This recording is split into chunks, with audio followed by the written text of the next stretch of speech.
Today we're going to talk about all things Enneagram, what it is, how it works, and what it actually means, where you can get more information if you really like what we're talking about. So I'm going to start with what is the Enneagram. Some people might already know what it is. They might already know their number. Some people may have never heard of the Enneagram before at all. And so I want to give some context behind what the Enneagram actually is.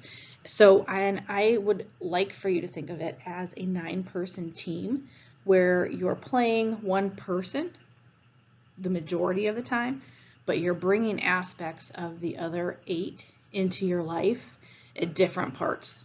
So each of the 9 personalities have a different core belief about how the world works, and these beliefs shape your worldview and how you see the people in that world.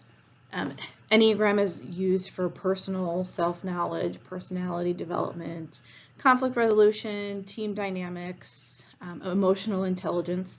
It is one way of becoming self-aware. It is not the way. There is no one way, but it is information that can help you in your journey of self-awareness. It identifies opportunities for development as well as it being used in counseling, in business development, parenting, education, any kind of interpersonal relationship you can use the Enneagram for. Some key takeaways about the Enneagram. And so if you look at this diagram over on the right-hand side, there are 9 different types of individuals. And within those 9 types, there's a bunch of other different mesh-ups of your personality. So there are 3 different triads, and you can see that by the color. So 1, 9, and 8 are all the same color. They are the thinking. No, actually, they're the gut. Sorry. They're the gut. 2, 3, and 4 are the feeling, and 5, 6, and 7 are the thinking centers. No one number is better than the other, and you combine with other numbers at different times in your life, different situations in your life. You can take different aspects of each personality to really make yourself whole. But research on the Enneagram tells us that we're born with a dominant type, and that within each type there are healthy, average, and unhealthy traits of each. So if you're a 1, there's a healthy one, there's an average one, and then there's traits that are unhealthy of a 1 that you may take on at different points in your life. No one number is better than the other. The 2 numbers that are adjacent to your number are called your wings, and this is where you bring in different personalities and different aspects of the personalities. So if I am, again, say a 1, I could be a 1 wing 9 or a 1 wing 2, and I can take on different aspects of that personality. And as I am growing as an individual, I can take on the personalities and the positive personalities of a 4, because if you look at that line, it's going down to a 4. If I'm in stressful situations, I may be inclined to take on the negative traits of a 7.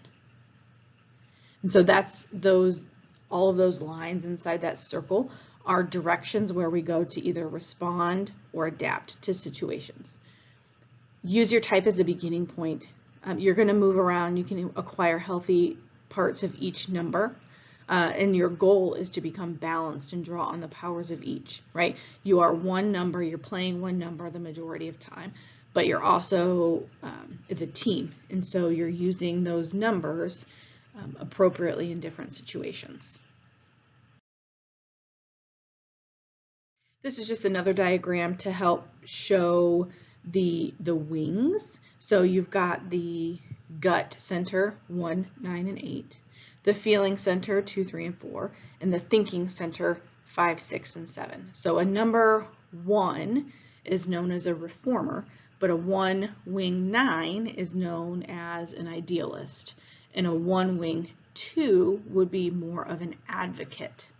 So there's names for all of them, but each number has 2 adjacent wings, and this hopefully helps to visualize what that looks like. I also put this chart up here. I'm going to leave it up for a couple of, maybe like a minute. For those of you that know your number, you can go to your number. It has the numbers on the top of the table, so Enneagram types. Say you're a 6, the loyalist, and it goes down the table. What is your basic fear? What is your basic desire? What are you in search of? What's a healthy sense of self look like for you? What's a hidden complaint? What's your virtue? What's your fixation? What's your sin? Temptation? What's your saving grace? What should you notice? And what is your childhood message? So take a second to look at this and see if you know your number, look at it. If you don't, take a peek at what is on here and see if you might be able to figure out, if you took this test, what your number might be.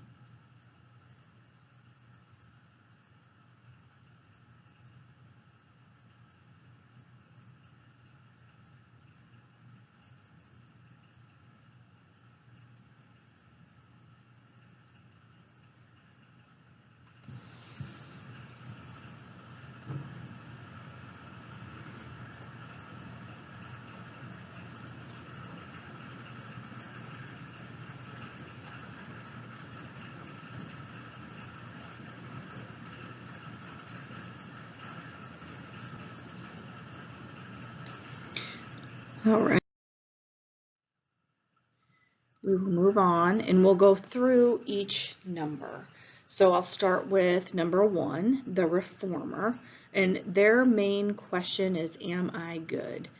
They have a desire to be good, to have integrity, a fear of being corrupt and evil. At their worst, they are perfectionists. They're very critical.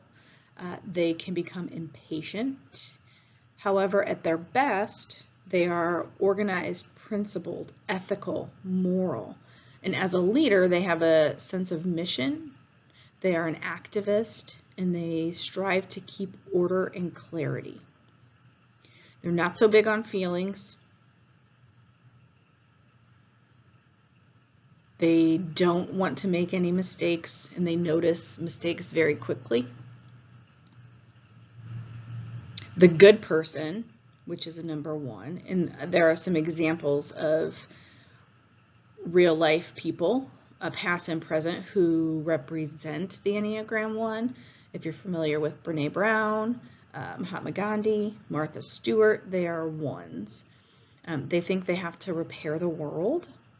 They're hardworking and they're very justice oriented. What suggestions we have for a 1 is to learn to relax and to have patience. These will help you become a healthy 1. So a number 2's question is, am I lovable? Their desire they need to be loved, they need to love, they need to be loved. At their worst, they can be manipulative, people-pleasing, and very prideful. And at their best, they are empathetic, friendly, selfless, generous. As a leader, they're compassionate, they give appreciation and attention, they see the potential and encourage others. People are drawn to 2s. They're the helper, the loving person. Desmond Tutu, Eleanor Roosevelt, Nancy Reagan are examples of 2s. They're approval-seeking people pleasers. And advice to a 2 in order to become healthy or remain healthy is to make sure that you're filling up your cup. Self-care is super important for a 2, and be conscious of your own motives. Ask, am I doing this for the recognition and the love, or am I doing this because I want to genuinely help this person? 3s are the achievers, and their question is, am I worthwhile? They need to feel acceptance through success. At their worst, 3s are workaholics. They're very competitive. They're image focused. At their best, though, they're charming, they're ambitious, they're self-assured, they're energetic. As a leader, these people are often the role models and motivating others to reach their full potential. They perform to earn praise and attention. Also known as the effective person. Some examples are Oprah Winfrey, Michael Jordan, Muhammad Ali. They can be a chameleon. They're very confident, and they are definitely achievers. Suggestions for a 3 is to take breaks. It's okay to rest. Resist temptation to impress others.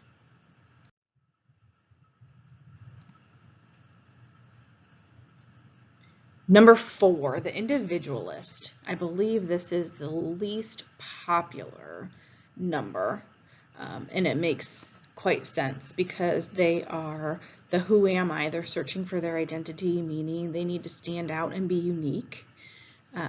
At their best, they're creative, emotional, very expressive. At their worst, they can be dramatic, envious, withdrawn. They want to express themselves. As a leader, they provide emotional strength and compassion. The original person is also what they're known as, and some examples are Anne Frank, Edgar Allan Poe, and Johnny Depp. Advice to a 4 is commit yourself to something and avoid lengthy imaginative conversations. So all of those conversations that happen in a 4's head, you can get really into the woods with those conversations, and so recognizing when you're having those conversations in your head and just putting a hard stop to those. The 5 is the investigator, seeking to understand. They want to be capable, they want to be competent. At their worst, they can be preoccupied with their thoughts, high-strung, maybe detached, but at their best, they are curious, independent, innovative, and inventive.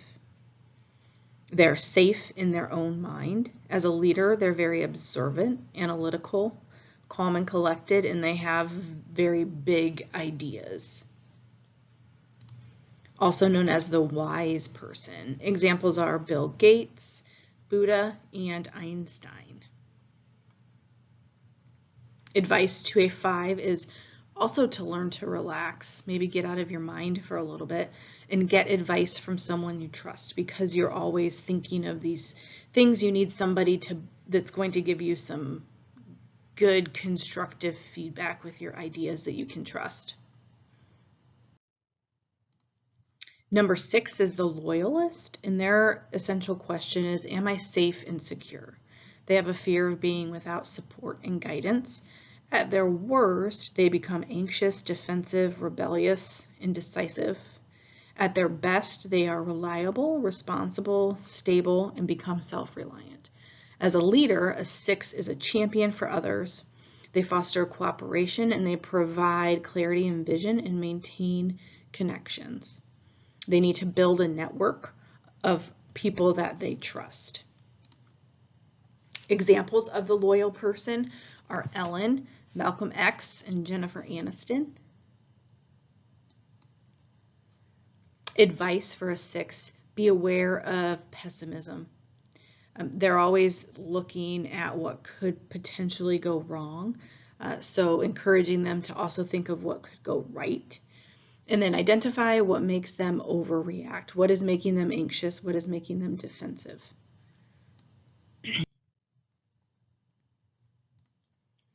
On to number 7, which is the enthusiast.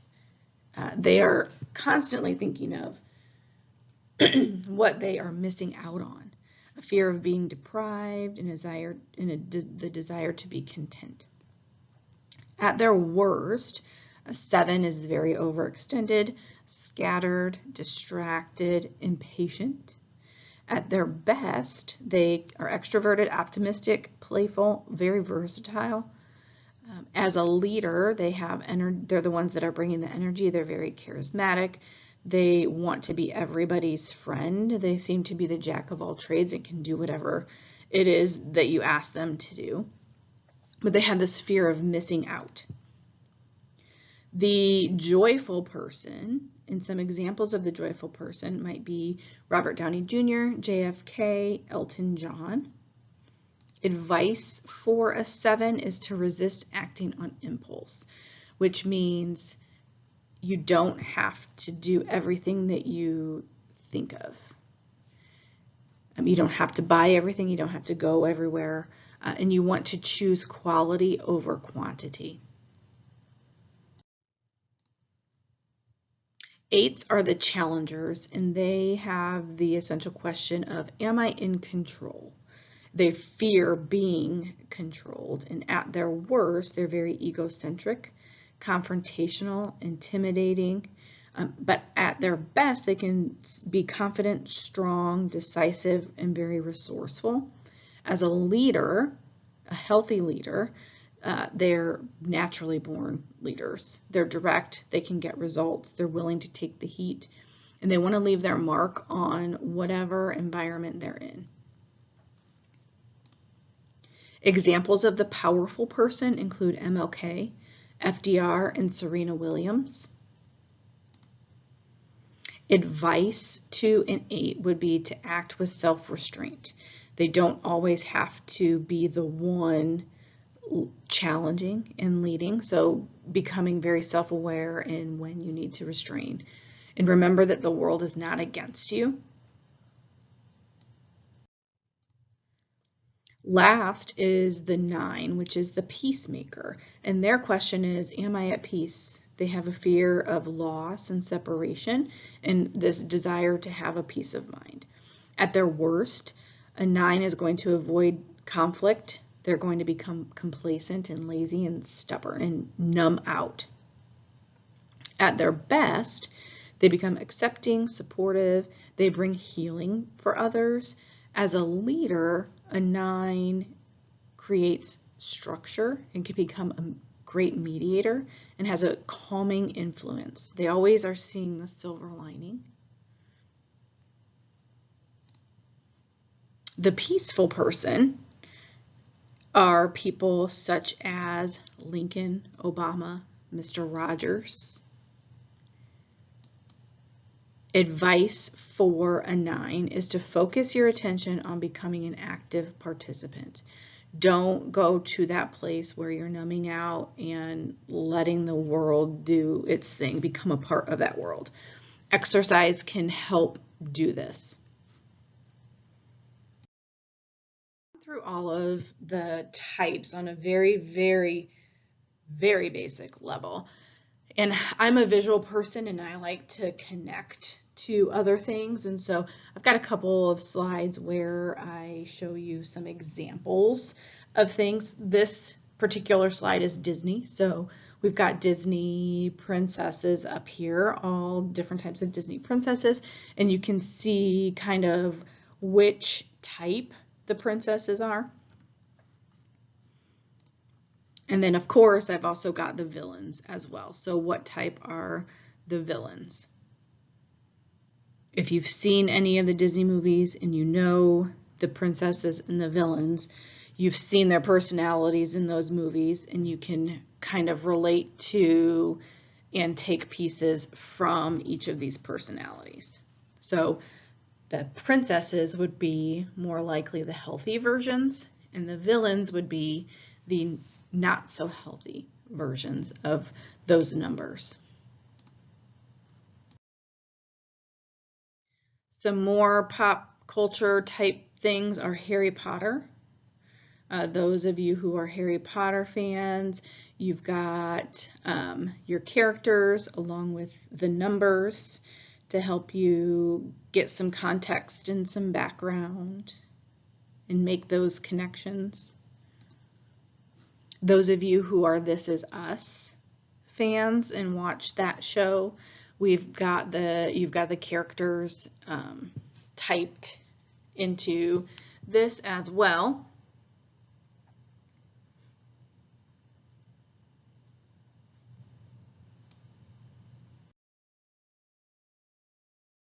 One more slide of these just to give you some more context. If you're a Marvel fan, their personality, Enneagram numbers as it relates to the characters, and then Star Wars as well. If you're a Star Wars fan, the characters and their numbers.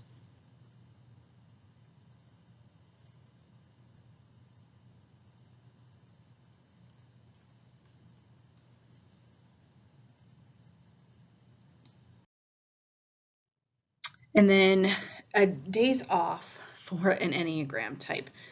So if we had a day off, a 1 is going to finish their house project. A 2 is going to figure out how to help somebody out.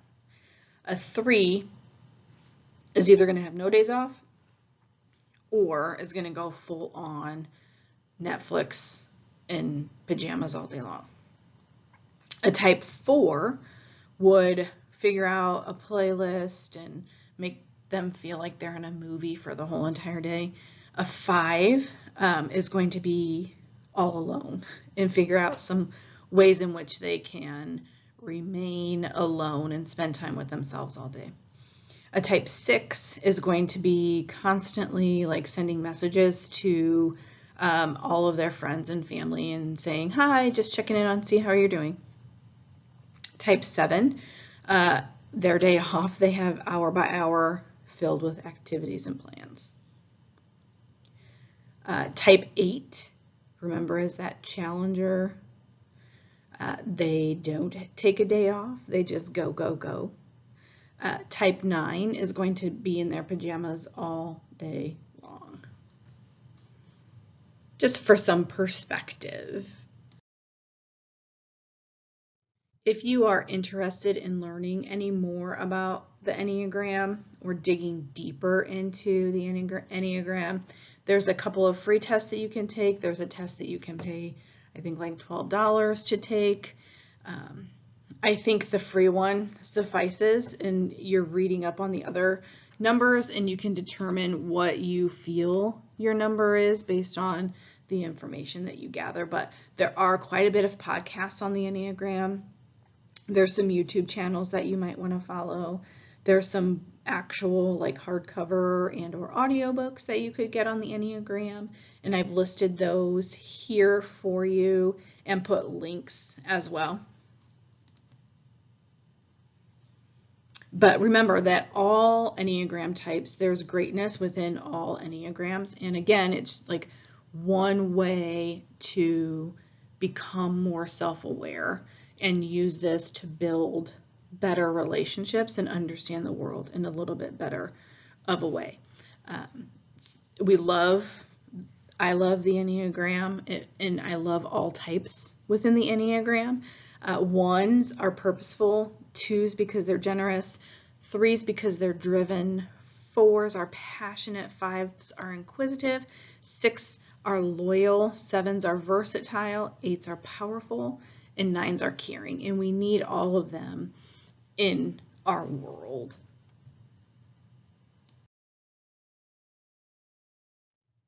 Thank you for staying tuned in to the Enneagram. If you have any questions or you want to discuss the topic more, if you want any more additional information, I'm happy to help and assist. Just reach out to me via email and we can talk. Thank you.